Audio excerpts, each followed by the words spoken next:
इस वक्त की बड़ी खबर श्रीनगर से आ रही है। सीआरपीएफ कैंप पर ग्रेनेड हमला। सफाकदल में मिलिटेंटों ने सीआरपीएफ कैंप पर फेंका ग्रेनेड।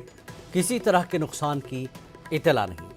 इस वक्त श्रीनगर से बड़ी खबर, सीआरपीएफ कैंप पर ग्रेनेड हमला हुआ है। सफाकदल में मिलिटेंटों ने सीआरपीएफ कैंप पर यह ग्रेनेड फेंका। किसी तरह के नुकसान की अभी इतला नहीं है। बड़ी खबर, सीआरपीएफ कैंप पर ग्रेनेड हमला श्रीनगर में हुआ है। सफाकदल में मिलिटेंटों ने सीआरपीएफ कैंप पर फेंका है ग्रेनेड। किसी तरह के नुकसान की इतला अभी नहीं है। मजीद तफसीलात का इंतजार है।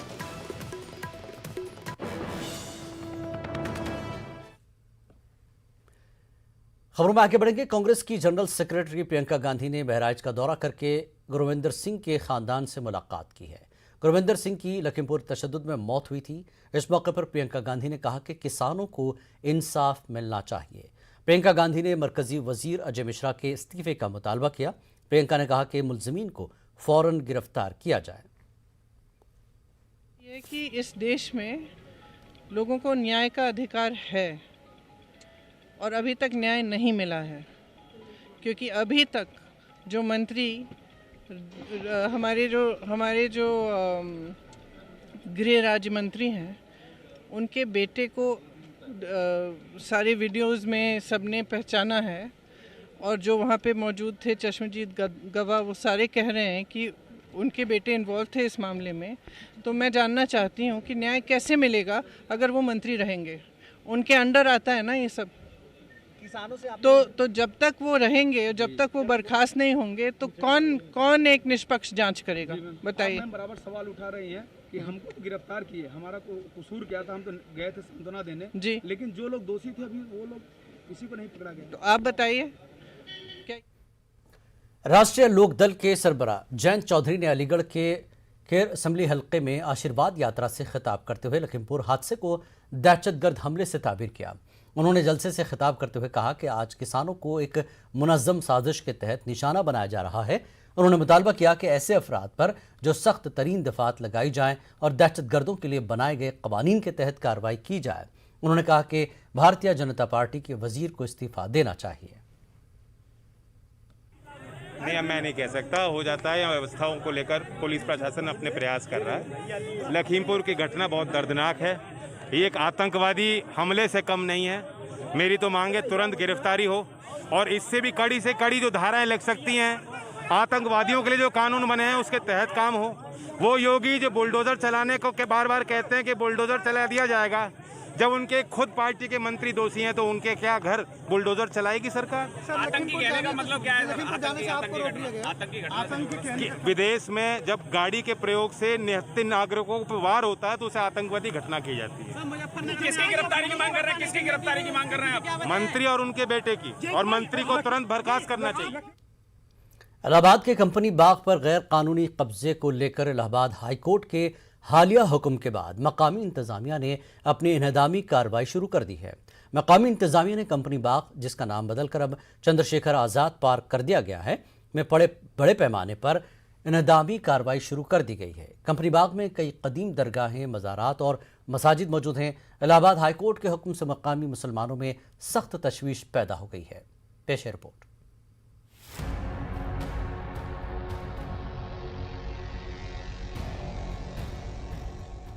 गुज़िश्ता दिनों इलाहाबाद हाई कोर्ट ने मफाद आम्मा की एक दरख्वास्त पर समाअत के बाद शहर के कदीम कंपनी बाग से गैर कानूनी तजावुज़ात हटाने का हुक्म दिया था। वाज़ेह है कंपनी बाग में समदाबाद नाम की मुसलमानों की बड़ी बस्ती हुआ करती थी। 1857 में अंग्रेज़ों के खिलाफ बगावत के जुर्म में पूरे समदाबाद को उजाड़ दिया गया था। समदाबाद की उजड़ी बस्ती पर अंग्रेज़ों ने कंपनी बाग की तामीर कराई थी। इस बाग में आज भी दर्जनों की तादाद में मज़ारात, दरगाहें और मसाजिद के आसार मौजूद हैं। इनमें बाज़ मसाजिद में नमाज भी अदा की जाती रही है। 1992 से हमारा ये वक्फ बोर्ड में रजिस्टर्ड है जी। और वो रजिस्टर्ड पेपर उन्होंने देखा तो उसी के ऊपर हमारा पेपर ओके हो गया। उसके बाद जो है अब नया आदेश जो आया 1975 का मांगा उन्होंने कि 1975 से पहले का अगर होगा तो उसको जो है मान्य माना जाएगा। उसके बाद वाला ये लगा वो बहुत पहले, सब तो 2011 में आए हुए इसमें, तो 3 सेट हमको लगा मिला, तब से चल रहा था। अब आज अटेंडम हमको ये कहा गया कि टीम से हटाइए, तो भाई हम जबकि कोर्ट न्यायालय मुकदमा चल रहा है, हमको एक नोटिस आज इतवार के दिन को एक नोटिस 11 बजे दी, नोटिस 4 बजे दी गई, एक 4 बजे दी गई, कल दोपहर तक आके कुछ जो कागज हो आप हमको अवगत कराइए। अब 4 बजे नोटिस दिया कि इसको पूरा सेट हटाइए, और जब से सेट खुलवा रहे हैं भाई खोल ले, क्या करें, प्रशासन कह रहा है खोलिए इसको। कंपनी बाग में वाक़ मस्जिद का इंदिराज सुन्नी सेंट्रल वक्फ बोर्ड में मौजूद है। मस्जिद और मज़ारात को मुनहदिम किए जाने के खदशात को लेकर बड़ी तादाद में मकामी मुसलमान कंपनी बाग में जमा हो गए, लेकिन मकामी इंतज़ामिया का कहना है कि वो इन्हदामी कार्रवाई में हाई कोर्ट के अहकामात पर पूरी तरह से अमल करेगी। ये अतिक्रमण अलग अलग समय पर हुआ है, जैसा कि मैंने अभी बताया है कि माननीय उच्च न्यायालय और उच्चतम न्यायालय के आदेश के उस पालन में सर्वे 98 में सर्वे किया गया था। सर्वे में यहाँ के जितने भी अतिक्रमण हैं, जितने भी निर्माण हैं, उसमें पूरा सूची बना हुआ है कि कौन सा इलीगल है, कौन सा अतिक्रमण के रूप में है, कब बना है, कैसे है, पूरा उसमें उल्लेख है और उसमें उसको हटाया जाना है। उसके साथ ही जो उसके बाद हुए हैं वो तो पूरी तरीके से इलीगल हैं और अतिक्रमण हैं, उनको भी हटाया जाना है। अगरचे इलाहाबाद इंतज़ामिया ने अभी तक मुनहदिम की जाने वाली इमारतों की पूरी तफसील नहीं बताई है और न ही इन्हदामी कार्रवाई के पूरे मंसूबे से इनको आगाह किया गया है, लेकिन मकामी इंतज़ामिया ने मस्जिद के मुतवल्ली और दरगाहों के खुद्दाम से ज़ुबानी तौर पर अपने दस्तावेज़ात पेश करने को कहा है। इंतज़ामिया के इस मुबहम रवैये से मकामी मुसलमानों में सख्त तशवीश पाई जा रही है। न्यूज़ 18 उर्दू के लिए इलाहाबाद से मुश्ताक आमिर की रिपोर्ट। गोरखपुर में मनीष गुप्ता की पुलिस पिटाई के बाद मौत मामले पर एसआईटी ने अपनी जांच तेज कर दी है। एक तरफ जहां एसआईटी टीम गोरखपुर में बयान दर्ज किए, तो वहीं अब कानपुर में महलूक मनीष गुप्ता की अहलिया मीनाक्षी से भी 2 घंटे तक पूछताछ करके 21 सफ़हात का बयान दर्ज किया। इस केस में एसआईटी ने 6 अजला के 17 ठिकानों पर अब तक छापे मारे हैं, ताहम इस केस में अब तक किसी की गिरफ्तारी नहीं हुई। मनीष गुप्ता के दोस्तों के बयानात भी दर्ज किए गए हैं और आने वाले दिनों में फिर से पूछताछ हो सकती है। एसआईटी के साथ इस केस में एसटीएफ को भी आगे की जांच में शामिल किया जा सकता है।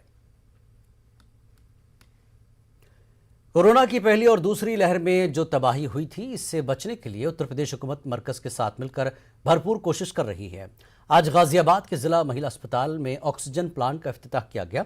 इफ्तिताही तकरीब में गाजियाबाद के रुकन पार्लियामेंट और मरकजी वजीर वीके सिंह और यूपी के वजीर सेहत अतुल गर्ग ने शिरकत की। कोरोना की तीसरी लहर से बचने के लिए लगातार कोशिशें की जा रही हैं। इससे कबल गाजियाबाद में 10 ऑक्सीजन प्लांट का इफ्तिताह किया जा चुका है। शुभ दिन है, नवरात्रों में सभी शुभ कार्य शुरू होते हैं। आज हमारा 10वां प्लांट जो है उसका लोकार्पण हुआ है। 11 प्लांट हैं टोटल। लोनीवाला हम अभी नहीं कर रहे हैं क्योंकि थोड़ी सी वहाँ पे काम करने की ज़रूरत है, प्लांट में नहीं, उस परिसर के अंदर। तो इसलिए वहाँ थोड़ा रुककर जब परिसर का काम पूरा हो जाए, क्योंकि बारिश में काफ़ी दिक्कत हुई है वहाँ पर, तब उसका करेंगे।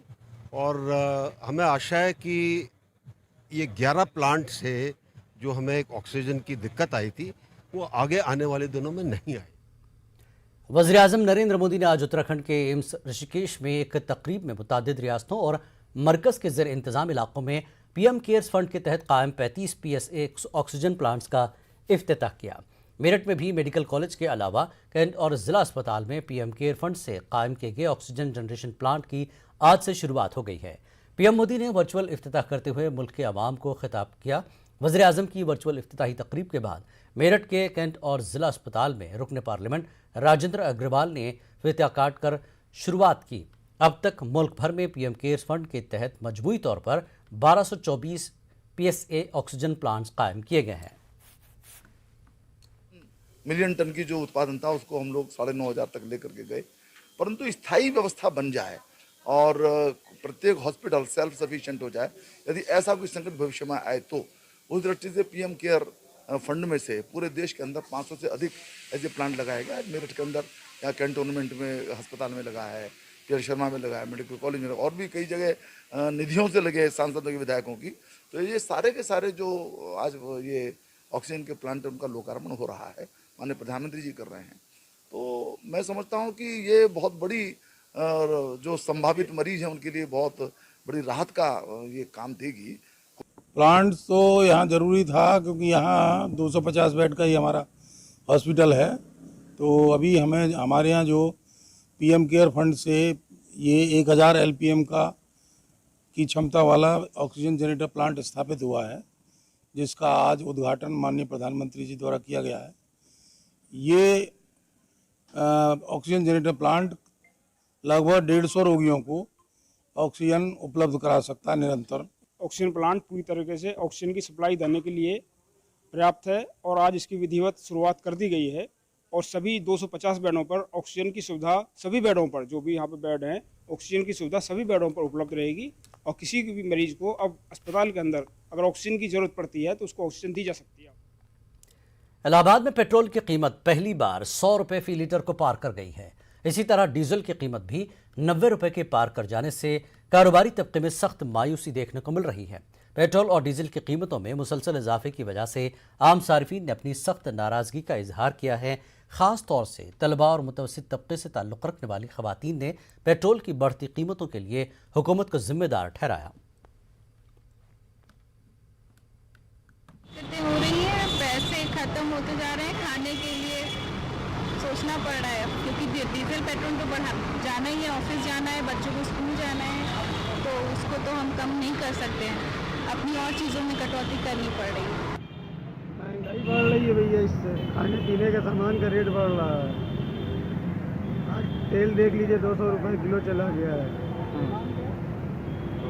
बहुत ख़राब हो गया है, बच्चा समझ लीजिए गवर्नमेंट में आके पूरे सिस्टम को हिला दिया है। आम पब्लिक हर तरीके से प्रॉब्लम में है, परेशान है। अलीगढ़ मुस्लिम यूनिवर्सिटी शोबे एनेस्थेसियोलॉजी के प्रोफेसर सैयद मोईद अहमद को Indian society of anaesthesiologist UP शाख का सदर मुंतखब किया गया है। वो Jawaharlal Nehru medical college AMU से मुंतखब हुए पहले सदर हैं।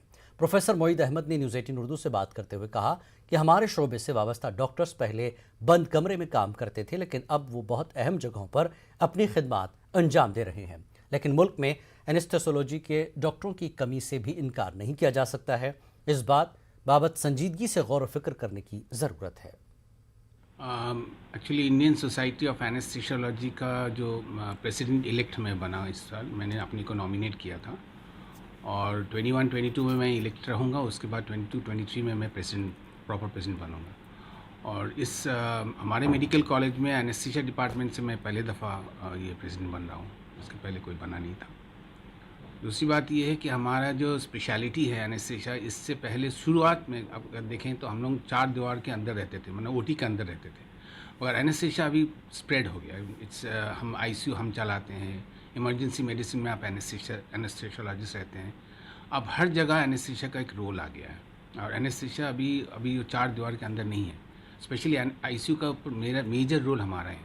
ये कोविड ड्यूरेशन में आप देखिए जो प्राइमरी वॉरियर्स जो थे, कोविड वॉरियर्स, वो एनेस्थेसियोलॉजिस्ट, फ्रंट रनर्स जो थे वो एनेस्थेसियोलॉजिस्ट थे और उन्होंने बहुत मेजर रोल प्ले किया है। सारा पेशेंट्स जो कोविड पेशेंट्स जो आते थे जिसको वेंटिलेटर की ज़रूरत पड़ती थी, वो हम ही उनको मैनेज करते थे। मतलब हमारा स्पेशलिटी एनेस्थेसियोलॉजिस्ट ही अलीगढ़ मुस्लिम यूनिवर्सिटी के सोशल वर्क शोबे के 11 तलबा को Uttar Pradesh State Rural Livelihood Mission UPSRLM वजारत देही तरक्की हुकूमत उत्तर प्रदेश के तहत जारी प्रोजेक्टों के लिए मुंतखब किया गया है। UPSRLM लखनऊ के सीनियर अहदेदारों ने master of social work MSW के तलबा का इंतखाब किया। गौरतलब बात है कि पूरे उत्तर प्रदेश में से 50% सिलेक्शन सिर्फ AMU से हुआ। सदर शोबे social work professor Naseem Ahmad Khan इस कामयाबी पर मसरत का इजहार करते हुए कहा कि हुकूमत के बावकार UPSRLM प्रोग्राम के लिए हमारे तलबा का मुंतखब होना काबिल सताइश है।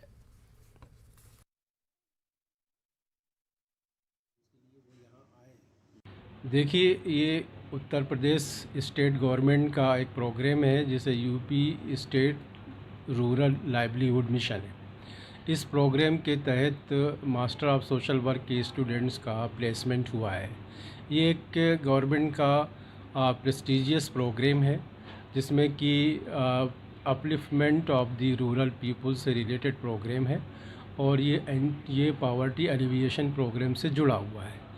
और पहले तो मैं बहुत बहुत शुक्रगुजार हूँ स्टेट मिशन डायरेक्टर का और उनके स्टाफ का कि उन्होंने पहली बार हमारे एमयू को सेलेक्ट किया और उसका बेसिस भी उन्होंने बताया कि जो पिछले स्टूडेंट्स हमारे वहाँ काम कर रहे हैं उनकी परफॉर्मेंस को देख के वो इंस्पायर हुए और उन्होंने इसको शॉर्टलिस्ट किया। लेकिन जब वो यहाँ आए हैं तो ये भी बहुत खुशी की बात हम लोग के लिए रही कि उन्होंने तारीफ़ करी कि भाई जो भी स्टूडेंट्स हैं उनका बहुत ही अच्छा परफॉर्मेंस है। ऑल ओवर यूपी में अभी तक हमने इतनी अच्छी मार्किंग नहीं दी। कानपुर में अक़लियती दफातर गुज़श्ता कई महीनों से लावारिस हैं, अगर ये कहा जाए तो गलत नहीं है। ये दफातर सिर्फ चंद बाबुओं और चपरासियों के भरोसे चल रहे हैं। यहाँ से अक़लियती अफसर वर्षा अग्रवाल के मुअत्तल होने के बाद अब तक किसी की तैनाती नहीं हुई। वक्फ इंस्पेक्टर की भी तैनाती नहीं हुई है। अक़लियती दफ्तर का जायजा लिया हमारे नुमाइंदे संदीप सविता ने। कानपुर शहर का अक़लियती दफ्तर जहां पर मदरसों के काम होते हैं, वक्फ संबंधी ज़मीनों के रिकॉर्ड होते हैं, दस्तावेज होते हैं।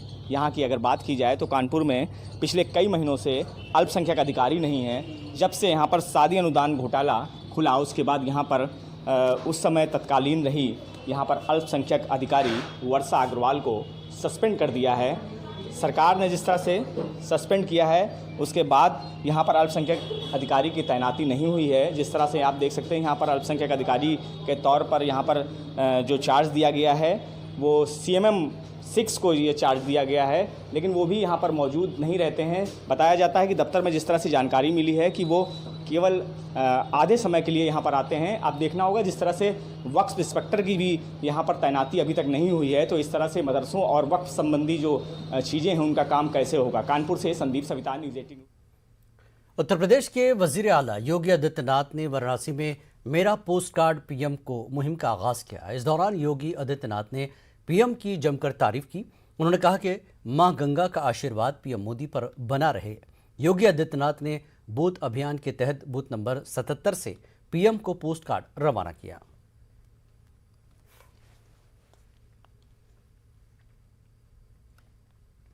मोदी जी को तो उन्होंने चुना है और नेतृत्व तो पूरे देश को प्राप्त हो रहा है। मोदी जी का जो विजन है वह आज पूरे देश को एक नई दिशा देने वाला है, देश को एक नई ऊंचाइयों तक ले जाने वाला है, एक नए भारत के सपने को साकार करने वाला है। आज हम सब काशी में बाबा विश्व। वक्त एक ब्रेक के बाद रुख करेंगे बिहार की खबरों का।